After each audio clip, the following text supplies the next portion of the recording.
Ethan slid his mouse across the pad, the cursor hovering over the button for a moment. Confirm payment. The numbers on the screen represented the last vestige of a life he was systematically dismantling. $78,431.19. The final payment on his wife Clara's extensive student loans from a master's degree she barely used. He clicked. A small, unsatisfying animation of a green checkmark appeared. Paid in full. It was done. He leaned back in the worn leather of his office chair, the scent of old paper and drafting ink filling his senses. In the house he would soon vacate, he could hear the light, musical laughter of Clara on the phone in the living room. She was likely talking to Julian, the man she had chosen over him. She thought this final payment was an act of pathetic, lingering devotion, or perhaps foolish obligation. She didn't know it was the signing of a warrant. Within 24 hours, the architecture of her entire world, a structure she believed to be built on the bedrock of her family's wealth and status, would be condemned. We've all felt underestimated at some point, haven't we? It's a bitter pill to swallow. If you've ever had that feeling, or if you just love a story where patience and integrity win the day, I think you're going to want to see this through. Do me a favor and hit that like button, and make sure you're subscribed so you don't miss what happens next. And just for fun, let me know in the comments where you're watching from. It's always amazing to see how far these stories travel. Now, let's get back to it. The story of the end began, as it so often does, at a dinner table. It was 2 years prior, a few months after Ethan had first discovered the texts, the late-night calls, the scent of another man's cologne on a scarf. He hadn't confronted her yet. He was an architect, after all. He did not believe in demolition without a blueprint for what would come next. He needed to understand the foundations of the rod before he could plan the reconstruction. So he sat, a ghost at the feast, at his in-laws' cavernous dining room. The table was a slab of polished mahogany that could have seated 20, though tonight it held only 5. Ethan, Clara, her father Richard, her mother Eleanor, and her brother Marcus. Richard, a man whose posture was as rigid as his opinions, swirled the deep red of a ridiculously expensive Cabernet in his glass. "Clara tells me your firm is still working on that community center project, Ethan," he said, his tone less a question and more an accusation of stagnation. "Still in the planning stages, I assume?" Ethan placed his fork down with deliberate care. "We've broken ground, Richard. The foundation is being poured next week." "Foundation," Richard mused, looking at Ethan as if he were a particularly uninteresting insect. "Everything you do is so foundational, so slow. In my world, if you're not closing 3 deals a week, you're dead in the water. Look at Julian." He beamed at Clara, who offered a small, complicit smile. Julian was the new star at Richard's investment firm. "The man is a shark. He closes. He doesn't pour concrete." Marcus snorted into his napkin. "To be fair, Dad, someone has to. Otherwise, where would we park our Porsches?" The joke landed, and the 3 of them, father, mother, and son, shared a laugh that was as sharp and cold as breaking glass. Ethan felt Clara's hand on his thigh, a perfunctory pat that was meant to look like comfort but felt like a warning. "Play along. Don't make a scene." Ethan didn't react. He simply picked up his wineglass. His internal world was a quiet, ordered space. While they saw a mild-mannered, slightly downtrodden architect, he was mentally cataloging every slight, every condescending remark. He was not building a case out of anger, but out of a need for data. These moments were load-bearing points of stress. He had to understand their capacity before he could apply the precise amount of pressure needed for a controlled collapse.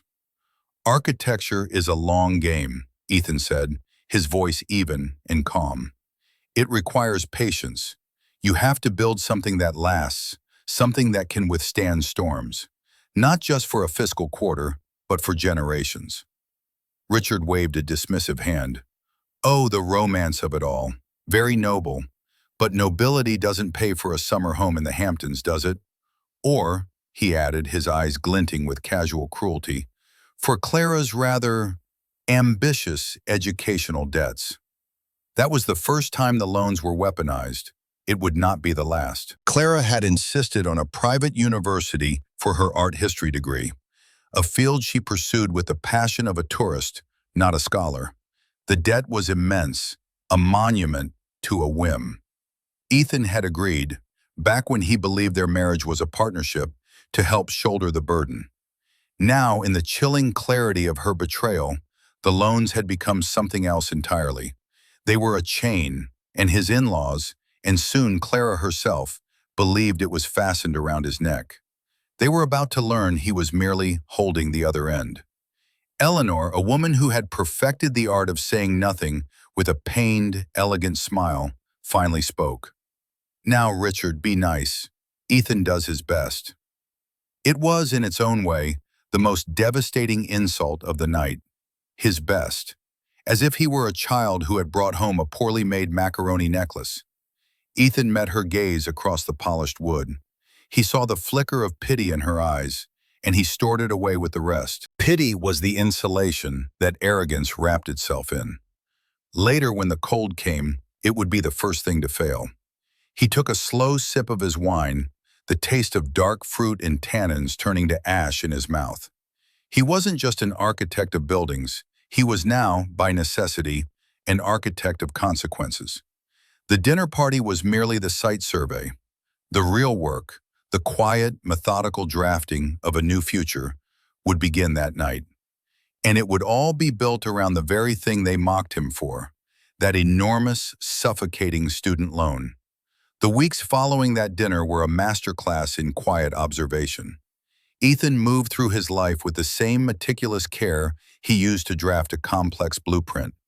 He watched Clara as she grew bolder in her deception. The late nights with the girls became more frequent.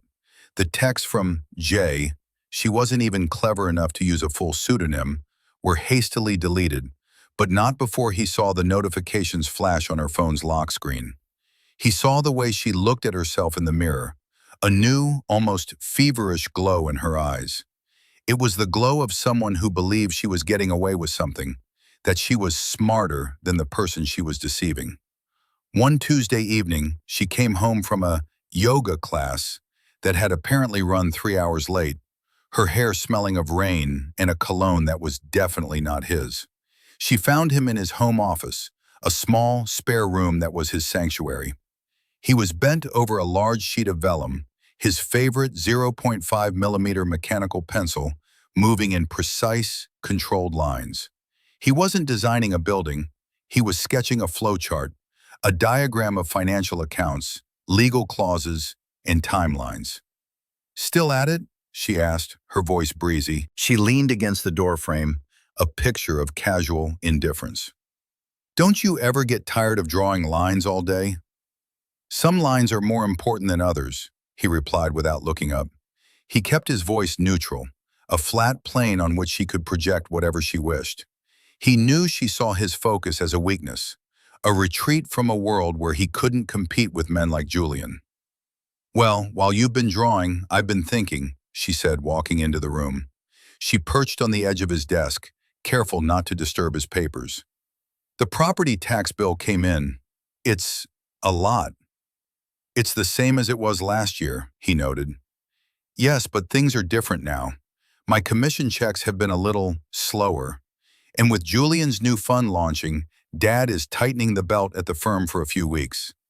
She sighed, a theatrical gesture of worldly burden. "I was thinking, since you're so good with the numbers and all, maybe you could cover the full amount this quarter, just to help me out." This was a test. He had been paying 2/3 of their shared mortgage and expenses, while she covered 1/3 plus her own personal spending and the minimum payments on her student loans. His salary as a senior architect at a respectable, if not flashy, firm was steady. Hers, as a gallery consultant who worked when she felt like it, was not.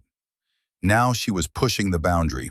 She was leveraging his perceived ignorance and his inherent sense of responsibility against him. He paused his drawing. He placed the pencil down, aligning it perfectly with the edge of his ruler. He looked up at her, his expression unreadable. "Of course," he said, "I can take care of it." A wave of relief washed over her face, so visible it was almost comical. It was quickly replaced by a familiar flicker of condescension. "Oh, Ethan, thank you. You're a lifesaver. I knew I could count on you." She patted his shoulder, the same way one might pat a loyal dog. "Good boy."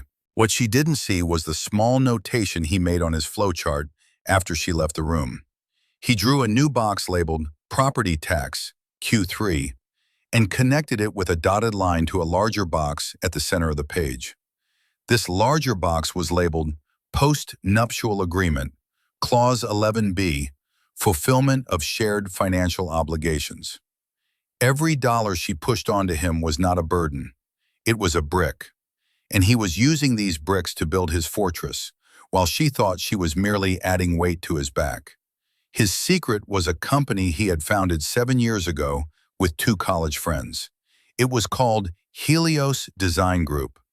To the world, Helios was a boutique, avant-garde architectural firm that had, in the last 3 years, exploded onto the international scene. They had just won the prestigious commission for the new National Museum in a wealthy Gulf state, a project worth hundreds of millions. His partners were the public faces of the company. Ethan, who cherished his quiet life and had never been driven by fame, remained a silent, equal partner. His name was on none of the letterhead, none of the press releases. It was only on the core legal and financial documents, safely filed away. His income from his day job, the one Clara and her family knew about, was modest by their standards. It allowed them a comfortable life, but kept him firmly in the category of dependable but uninspired. The dividends from Helios, however, were astronomical. He had funneled them, year after year, into a diversified portfolio in a series of trusts, all managed by a discreet wealth management firm in another state.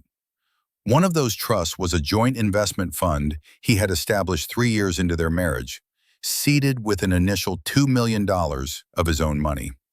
The post-nuptial agreement, which Clara had signed without a second thought during a brief rough patch they'd had years ago, was tied directly to this fund. She thought it was a simple document to protect her future family inheritance.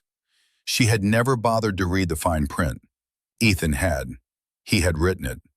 The humiliation escalated at a summer barbecue at Marcus's house. It was a loud, boisterous affair, filled with the kind of people who talked about their stock portfolios as if they were discussing beloved children. Julian was there, of course. He had his arm draped possessively around Clara's shoulders, a gesture of ownership that no one seemed to find inappropriate. Ethan had become invisible. He was no longer the husband. He was an awkward remnant of a past relationship, a guest who had overstayed his welcome in his own life. He was standing by the grill, nursing a bottle of beer, when Marcus and Julian approached. "Ethan, my man!" Marcus boomed, clapping him on the back hard enough to make him stumble. The silent guardian, the watchful protector, the best damn doormat a sister could ask for. Julian chuckled, a low, smug sound. "Easy, Mark. He's all right. A little quiet for my taste, but he pays the bills. Can't fault a guy for being responsible." He looked at Ethan, a predatory glint in his eye. "Clara tells me you're an architect. Fascinating. You build things. I move money. I guess in a way we're both in construction, just on a slightly different scale." The insult was clear. Julian built empires of wealth. Ethan built houses. Ethan took a slow drink of his beer. He looked from Marcus's sneering face to Julian's arrogant smirk. He felt a familiar, cold calm settle over him. This was just more data, more confirmation of the absolute rightness of his path. He held up his bottle in a mock toast. "Something like that," Ethan said, his voice quiet but carrying in the momentary lull in music. "The main difference is that when I build something, it's designed to have integrity, to stand on its own. If you build a house on a rotten foundation, it doesn't matter how beautiful the facade is. It's just a matter of time before it all comes crashing down." He held Julian's gaze for a second longer than was comfortable. He saw a flash of annoyance, of a man not used to being challenged, even metaphorically. Then Julian laughed it off, and Marcus slapped his back again, and they moved on to find more interesting prey. Clara, who had watched the exchange from a distance, shot Ethan a look of pure fury. "How dare you? How dare you cause a ripple in my perfect new pond?" Later that night, after they had returned home in a silence thick with unspoken accusations, Ethan went back to his office. He unlocked a drawer in his desk and took out a simple, elegant black fountain pen. It was a gift from his partners at Helios after they had secured the museum contract. It was weighted perfectly, a tool of immense precision. He held it in his hand, the cool metal a comfort against his skin. This was his symbolic object, his touchstone. It was a reminder that while they saw him as a draftsman of simple lines, he was in fact the master architect of a grand and terrible design that was nearing completion. He was not just building, he was preparing for a demolition, and the first charge was about to be set. The months bled into one another, each one marked by a new, carefully documented humiliation. Ethan became a master of enduring them with a placid, almost unnerving calm. His lack of reaction was misinterpreted by Clara and her family as weakness, as resignation. In reality, it was the deep, still water that runs before the waterfall. He attended Clara's birthday party, where her father gave a toast to Clara and her bright future, gesturing vaguely toward Julian, who stood beaming by her side. Ethan was not mentioned. He sat at the table, ate his cake, and made a mental note of the date and the exact phrasing of the insult. It was all evidence for a case he was building, not in a court of law, but in the court of his own conscience. He needed to know, with absolute certainty, that the path he had chosen was just. His secret preparations intensified. The Helios Museum project had moved from foundation to superstructure. The initial, massive payments had been made to the firm.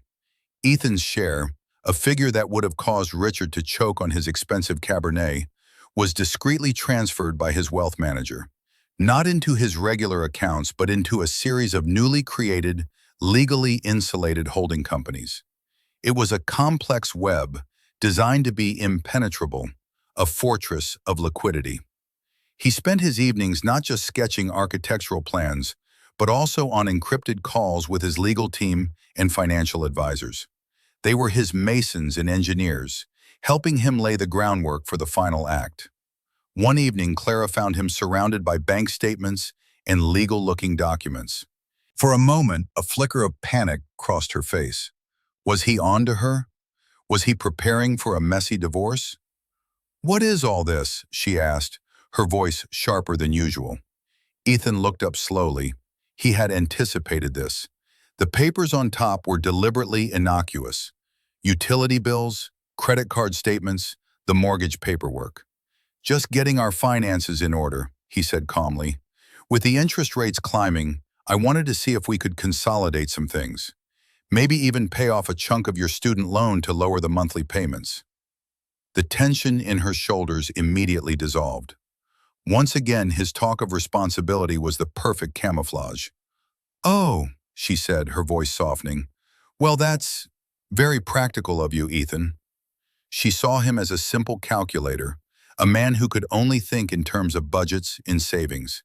The idea that he might be capable of strategic, multi-layered revenge was as foreign to her as the concept of humility. "I was thinking," he continued, leaning back in his chair and steepling his fingers, "why not just pay off the whole thing? All at once. It's a huge weight, and I've been able to move some investments around. We could be free of it. You could be free of it." Clara stared at him, her mind racing. Free of the loan. It was her single largest financial liability, a constant, nagging drain. If Ethan paid it off, it would simplify everything. Her financial slate would be clean when she finally, officially, made the switch to Julian. Julian, for all his talk of wealth, was surprisingly resistant to the idea of taking on her debt. "Debt is a drag on assets," he'd said once, with a chilling lack of romance. If Ethan cleared it for her, she would be a much more attractive, unencumbered partner. It was perfect. "You would do that?" she asked, her voice a mixture of astonishment and avarice. "We're still married, Clara," he said, his voice imbued with a quiet, false sincerity. "For better or for worse, right? I made a promise to help you with it. I'd like to keep my word." He held her gaze, letting the lie settle between them. He was keeping his word, just not the one she thought he meant. "Ethan, I don't know what to say," she stammered. She saw it as the ultimate act of a defeated man, a final, grand gesture to try and win her back, or at least to prove his worth in the only way he knew how, financially. It was pathetic, but also incredibly useful. "You don't have to say anything," he said, turning back to his papers. He picked up a folder, one she couldn't see the label on. It read, "Helios Phase 2 Transfer. I'll make the arrangements tomorrow." As she walked away, a triumphant smile playing on her lips, Ethan allowed himself a small, grim smile of his own. The trap was not just set, the bait had been taken with gusto. She thought he was buying her freedom. He was actually purchasing her ruin. The cost was $78,431.19. The value was immeasurable. He had just one more piece to move into place before checkmate. He needed to formalize their separation. The conversation happened a week later. He chose a neutral setting, a quiet corner of a park near their home.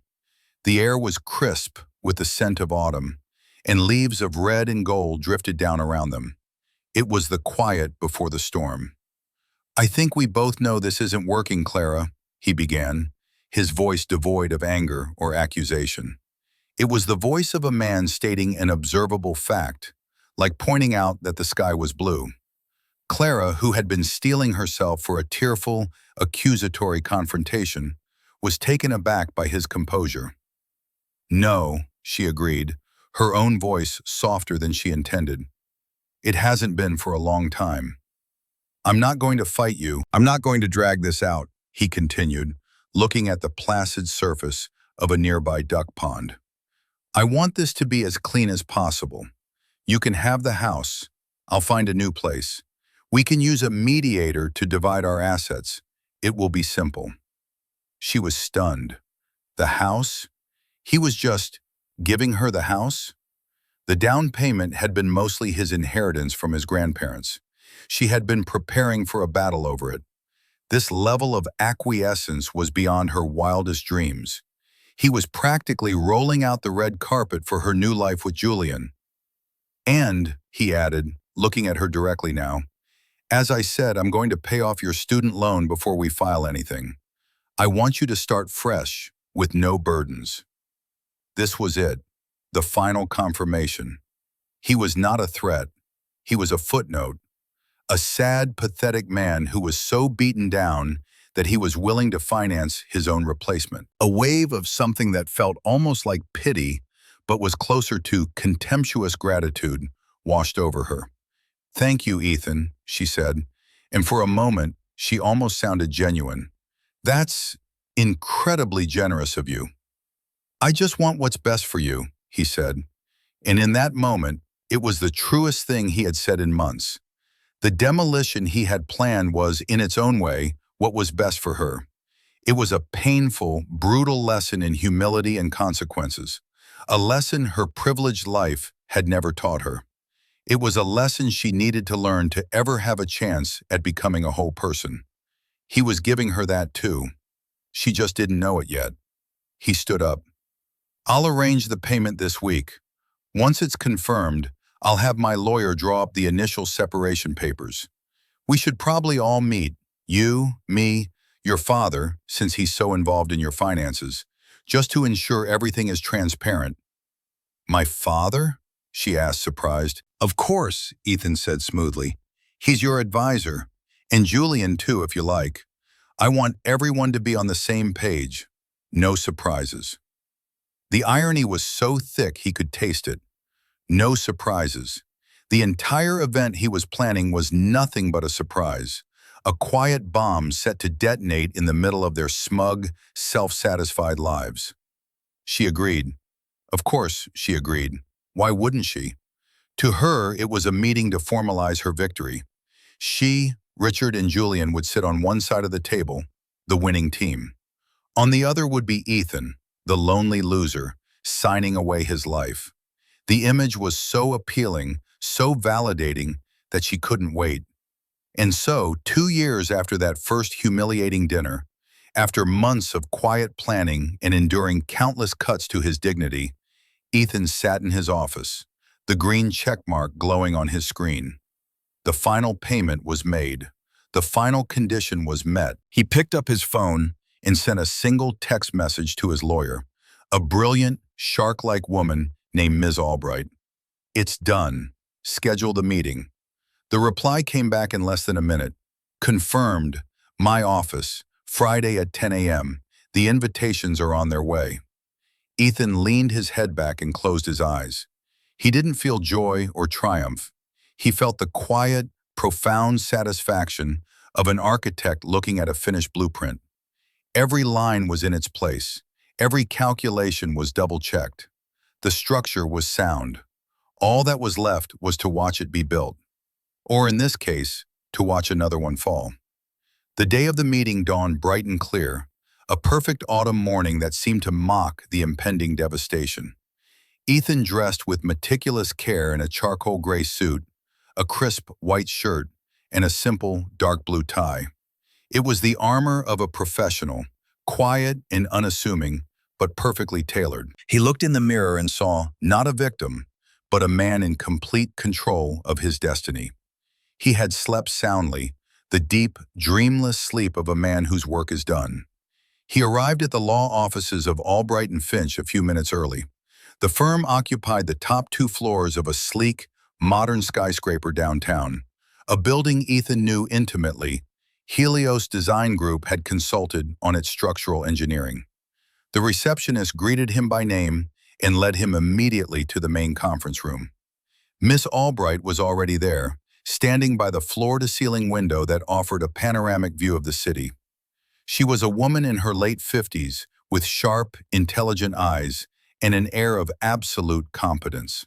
She turned as he entered, a thin, knowing smile on her face. "Ethan," she said, her voice crisp, "everything is in place." "Thank you, Catherine," he replied, shaking her hand. The room itself was a statement of power. A massive oak table dominated the space, surrounded by 20 plush leather chairs. At one end, a large screen was discreetly built into the wall. On the table in front of 2 chairs were neat stacks of documents, bound in navy blue covers. Ethan took his seat, placing a small, leather-bound portfolio on the table in front of him. Inside was a single, pristine copy of the post-nuptial agreement and the final, paid-in-full statement for Clara's student loan. His symbolic objects, now to be deployed as weapons. He didn't have to wait long. At precisely 10 a.m., the door opened. In walked Clara, followed by Julian, her father Richard, and her mother Eleanor. They were a vision of coordinated arrogance. Clara wore a sharp, cream-colored dress, a confident smile on her face. Julian was in a flashy, pinstripe suit, looking around the opulent office with an appraising eye, as if he were considering buying it. Richard was the patriarch, stern and imposing, his gaze immediately falling on Ethan with undisguised contempt. Eleanor trailed behind them, a silent, elegantly dressed enabler, her face a mask of polite detachment. "Ethan," Richard said, foregoing any greeting, "let's get this over with. We have a lunch reservation at 1. He gestured for his family to sit, arranging them on the opposite side of the vast table, a clear line of battle drawn. Julian sat beside Clara, placing a proprietary hand on her arm. "Richard, Clara, thank you all for coming," Ethan said, his voice calm and even. He gestured to his lawyer. "This is my counsel, Catherine Albright." Richard gave Miss Albright a cursory glance, dismissing her as a small-time divorce lawyer. "Right, well, as I said, we're on a schedule. I assure you, Mr. Davenport, we will be as efficient as possible," Miss Albright said, her voice smooth as silk, but with an underlying edge of steel. She took her seat next to Ethan. We are here today to discuss the terms of Ethan and Clara's separation and to formalize the division of assets, as requested by my client. Clara leaned forward, her expression one of magnanimous victory. Ethan has already been very agreeable, she said, directing her words to Ms. Albright, but looking at her father. He's giving me the house and has agreed to handle all the legal fees. We're just here to sign the papers. Not exactly, Ms. Albright said, her placid smile never wavering. She slid one of the bound documents across the table. This is a copy of the post-nuptial agreement you signed on May 12th, 4 years ago. I trust you'll find your signature on the final page. Richard picked it up, frowning. The post-nup? What does this have to do with anything? It's a standard agreement to protect Clara's inheritance from him. He jabbed a thumb in Ethan's direction. It is anything but standard, Mr. Davenport, Mrs. Albright replied. I would direct your attention to Clause 11, subsection B. Julian, ever the dealmaker, leaned over Richard's shoulder to read. Clara looked impatient. This was all just boring legal nonsense delaying her triumphant exit. Morality and infidelity, Julian read aloud, a slight sneer in his voice. In the event of a marital dissolution resulting from proven infidelity on the part of one party, blah, blah, blah. This is boilerplate stuff. Please, keep reading, Ms. Albright urged, her voice dangerously pleasant. Julian continued, his voice slowing as he processed the words. The non-offending party, upon the complete fulfillment of all stated shared financial obligations undertaken during the marriage, a list of which is detailed in Appendix C, shall assume sole and uncontestable ownership of the Helios Joint Investment Fund, account number 74B3981. He stopped, looking up with a confused frown. Helios Joint Investment Fund? What is that? Some retirement account? Ethan finally spoke. He leaned forward, his hands clasped on the table. The Helios Fund, he said, his voice quiet but resonating with absolute authority, is the investment vehicle I established 6 years ago to hold my earnings from my partnership in Helios Design Group. A confused silence fell over the room. Helios Design Group? Richard asked, his brow furrowed. The architectural firm? The one that just landed the Al Jamil National Museum? That's one of the biggest contracts in the last decade.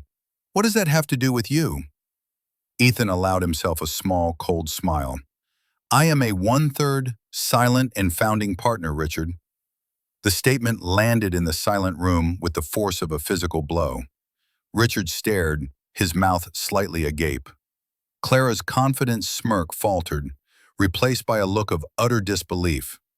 Julian's eyes widened, the gears in his predatory brain visibly turning, recalculating. That's not possible, Clara stammered. You're an architect at Peterson and Company. You make a decent salary. I have a job at Peterson and Company, yes, Ethan corrected her gently. It pays my bills. It keeps me grounded. My income, however, comes from Helios. The fund in question, the Helios Joint Investment Fund, currently has a liquid value of... He paused, letting the moment hang in the air. He glanced at Ms. Albright. She consulted a sheet of paper. As of 9 a.m. this morning, the balance is $28,452,710.42. The air was sucked out of the room. Eleanor let out a small, strangled gasp. Clara's face had gone chalk white. She looked as if she had been struck. Richard's face was rapidly turning a florid, unhealthy shade of red. 28 million? He whispered, the words catching in his throat. Now, Ms. Albright continued, her voice cutting through the stunned silence like a surgeon's scalpel. Let's return to Clause 11B. It requires 2 conditions for the fund to transfer entirely to the non-offending party. The first is proven infidelity. She slid a second, much thicker document across the table. This is a dossier compiled over the last 2 years.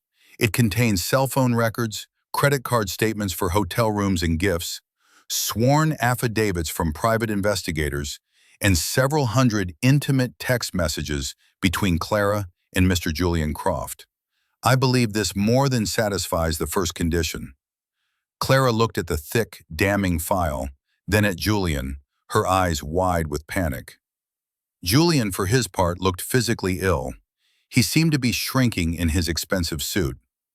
The second condition, Ms. Albright went on, relentless, is the complete fulfillment of all stated shared financial obligations. A full list of these obligations is in Appendix C of the post-nup. It includes mortgage payments, shared utilities, and one other specific major item. She paused, her eyes locking onto Clara's.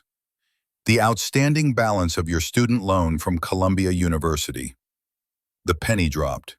It was a sound that echoed in the silent room with the finality of a guillotine. Ethan picked up the single sheet of paper from his portfolio, the paid-in-full statement.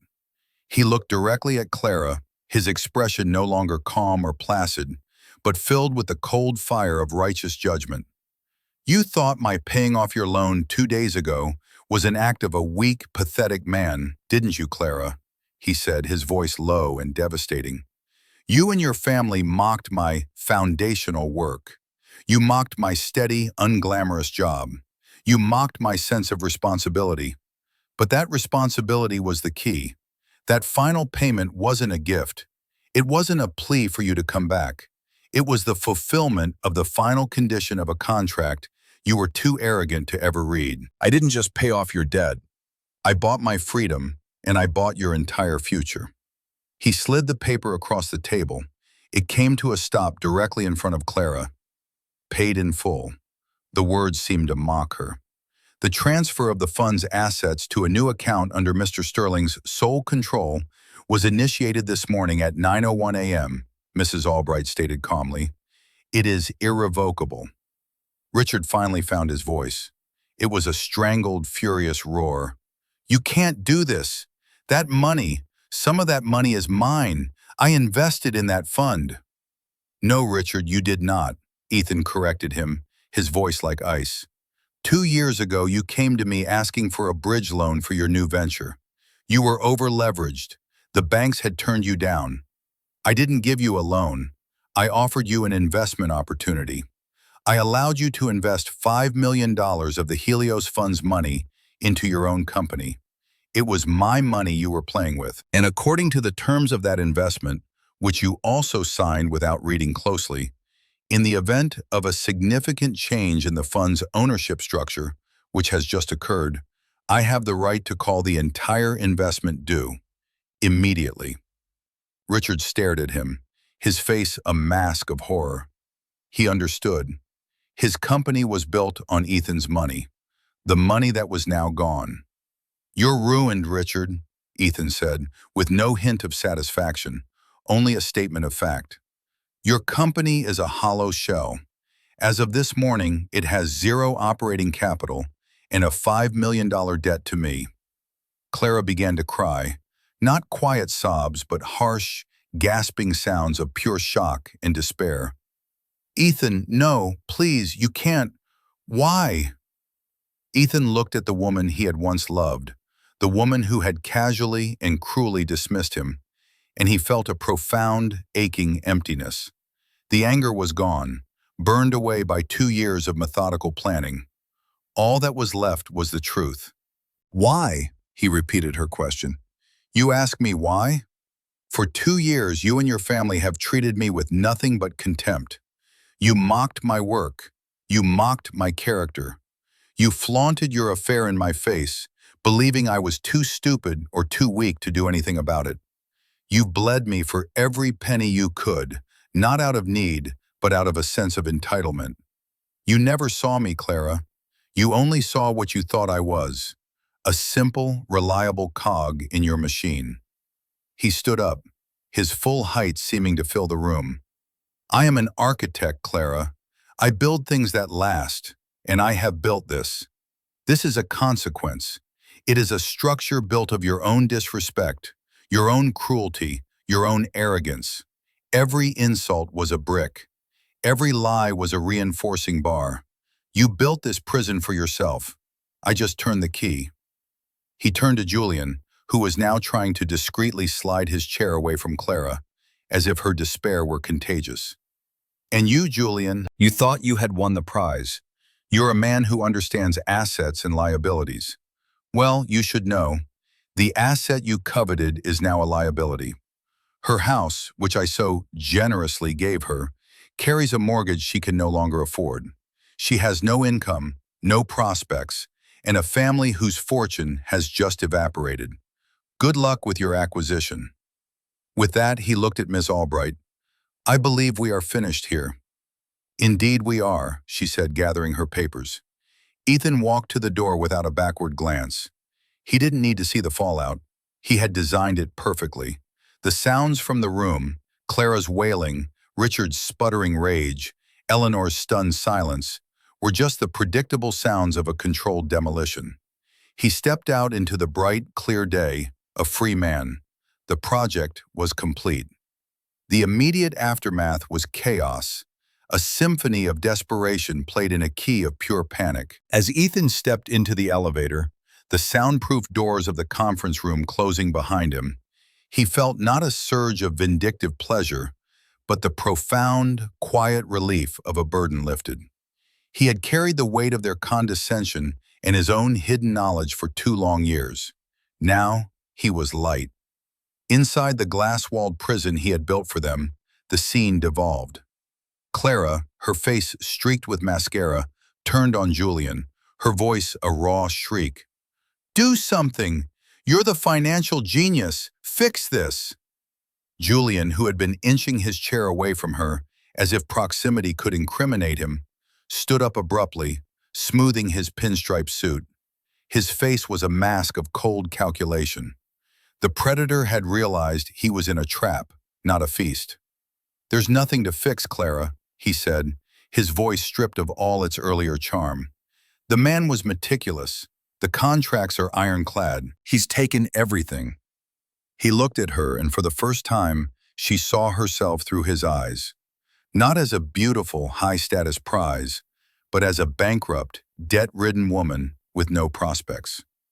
I think I'd best be going, he added, a stunningly inadequate understatement. Going? Where are you going? She cried, grabbing for his arm. Julian, we have plans. The house in Greenwich, our trip to Monaco. He pulled his arm away with a look of distaste. Those were plans based on a certain financial reality. That reality no longer exists. He looked at Richard, whose face was the color of ash. My condolences on your business, Richard. You should have read the fine print. Without another word, he turned and walked out of the room, his brisk footsteps echoing the finality of his departure. He didn't even look back. Clara stared at the empty doorway, her mouth open in disbelief. The man she had dismantled her marriage for had abandoned her at the first sign of trouble, with all the sentiment of a stockbroker cutting his losses. Her gaze then fell upon her father. Richard had collapsed into his chair, his head in his hands. He was muttering to himself, repeating the number. 28 million. My God, my entire portfolio is leveraged against that investment. He looked up, his eyes wild with a fury born of utter helplessness. He focused on Clara. You, he snarled, his voice a venomous rasp. This is your fault, your affair, your stupidity. You brought this down on us. You couldn't just be happy with the quiet, decent man you had. No, you had to have the flashy shark. And you let him sign that agreement. I didn't know, Clara sobbed. How could I know? You told me it was a standard document. You told me Ethan was nobody. He was supposed to be nobody, Richard roared, slamming his fist on the table, rattling the expensive water glasses. He was a quiet architect. He drove a 5-year-old sedan. This is impossible. It's a trick. It was Eleanor, the silent enabler, who finally spoke. Her voice was quiet, brittle, and utterly broken. No, Richard, it's not a trick. All eyes turned to her. She was looking at the empty chair where Ethan had sat, her expression one of dawning, horrifying clarity. "We did this," she whispered. "We never respected him. We never listened to him. We never saw him. We saw a placeholder, a provider we could look down on. We judged him by his car and his quiet voice, and we never once considered the man inside." She looked at her daughter, her eyes filled not with comfort, but with a terrible, piercing judgment. "We taught you to value the wrong things, Clara. We taught you that status and money and appearances were everything. We mocked his integrity. We mocked his patience. And all along, that integrity and patience were building the weapon that just destroyed us." Her voice cracked. "He told us at that dinner 2 years ago. He said he builds things to last, things that can withstand a storm. We laughed at him." A single, perfect tear traced a path down her cheek. My God, he wasn't talking about buildings. The moral mirror was now reflecting their images back at them, distorted and ugly. They were forced to see themselves not as the victims of a cruel trick, but as the authors of their own demise. The room fell silent, the only sound Clara's ragged, hopeless sobs. The truth had landed, and it was as solid and immovable as the foundations Ethan had once spoken of.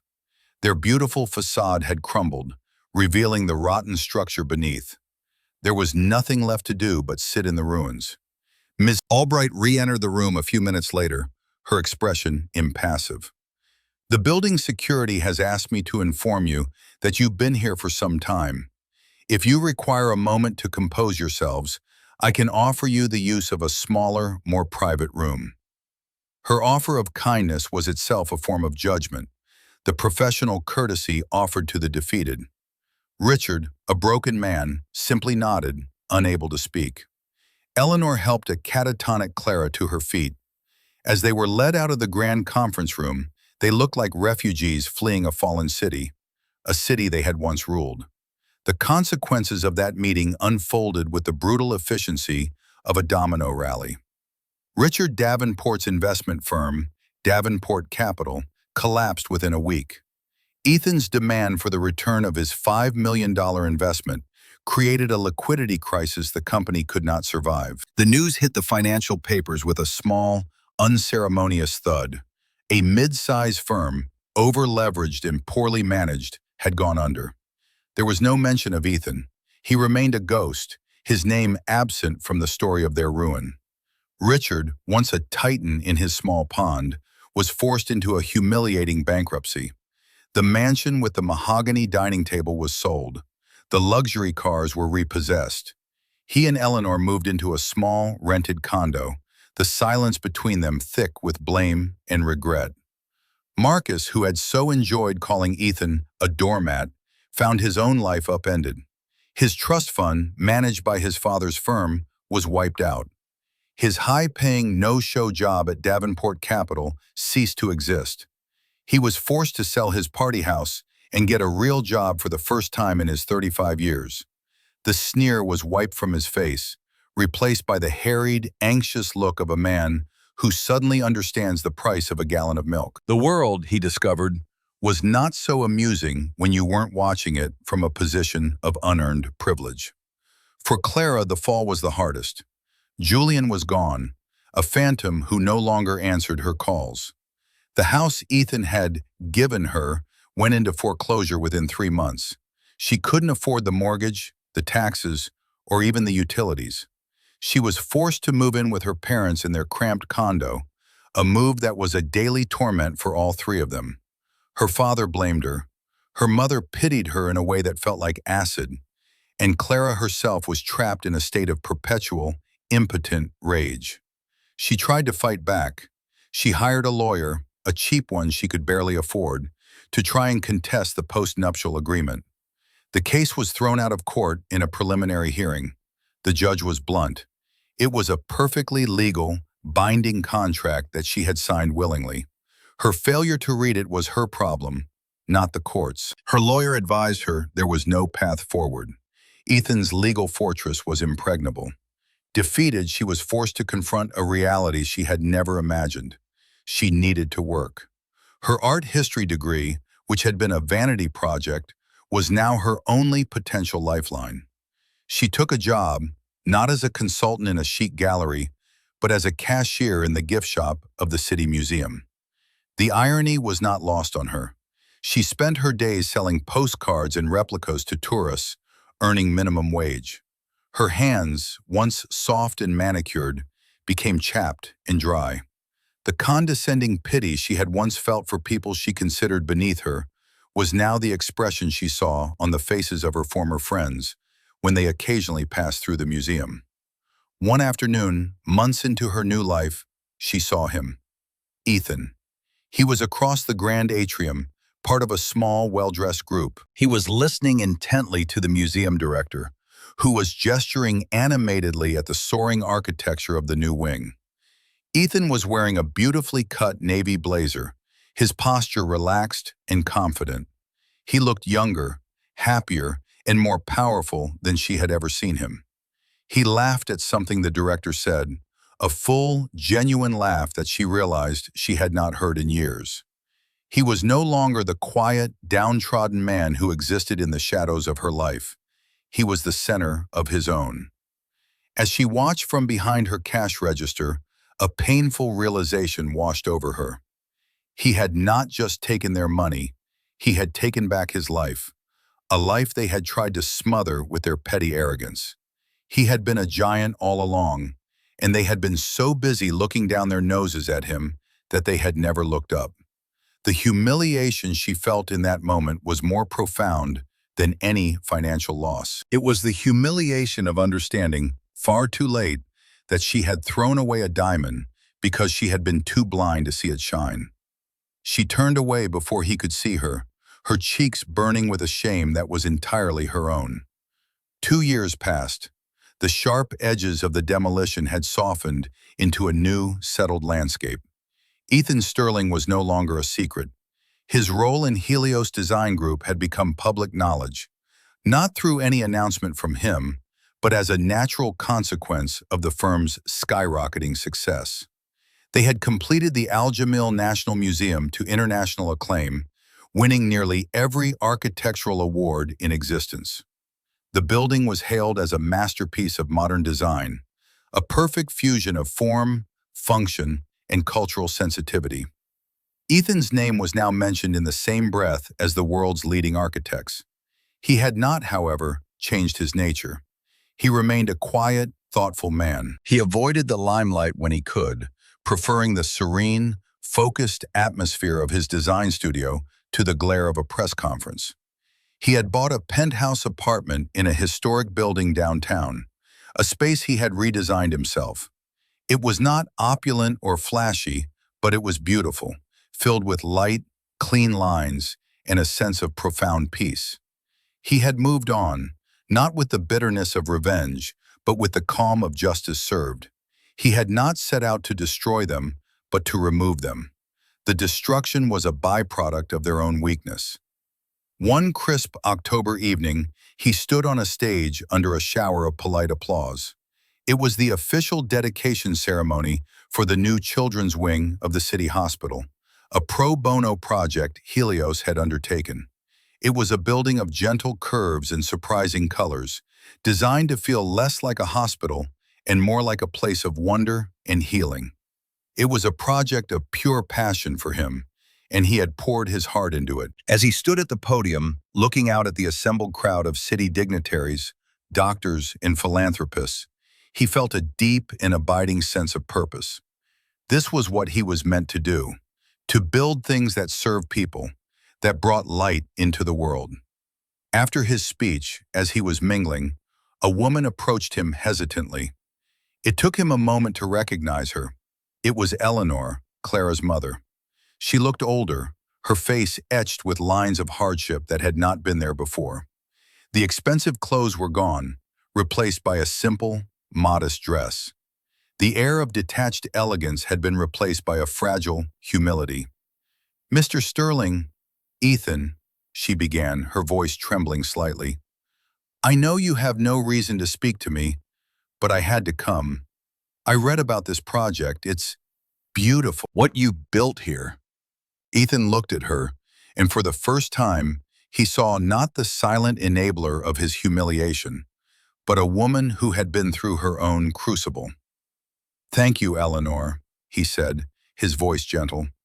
"I'm glad you like it. My husband, Richard, he's not well," she said, looking down at her hands. "The bankruptcy, it broke something in him. He doesn't leave the condo much."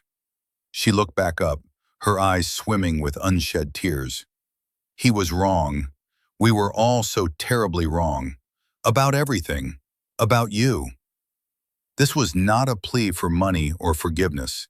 It was a simple, stark confession.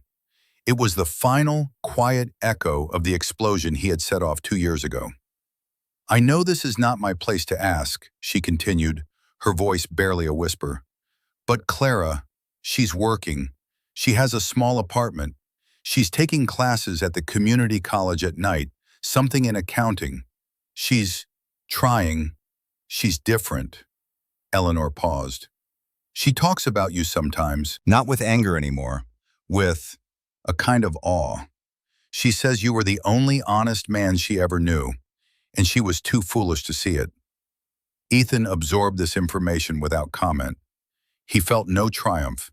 He felt a quiet, somber sense of closure. The lesson had been learned. The painful surgery had been a success, even if it had left deep scars. "I hope she finds what she's looking for," he said, and he meant it. His battle was not with them anymore. It was over. He had won, but more importantly, he had survived and thrived. He had reclaimed his narrative.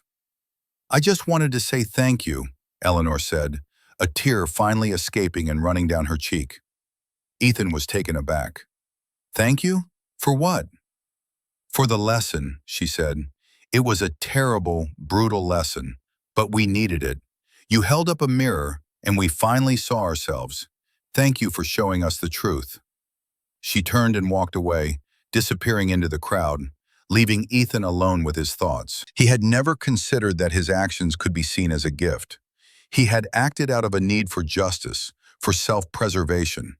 But he saw now that in the architecture of consequence, sometimes the demolition of a condemned building is the only way to let the light in. It clears the ground for something new, something better, something more honest to be built in its place. He looked around at the beautiful, hopeful building he had created, a place of healing, and he understood. His work was done. As the evening wound down and Ethan walked through the cool night air toward his home, he reflected on the journey. The anger and the hurt that had fueled his meticulous planning for 2 years had long since faded, replaced by a profound sense of peace. He had not become the monsters he fought. He had not used his immense wealth and power to be cruel or vindictive.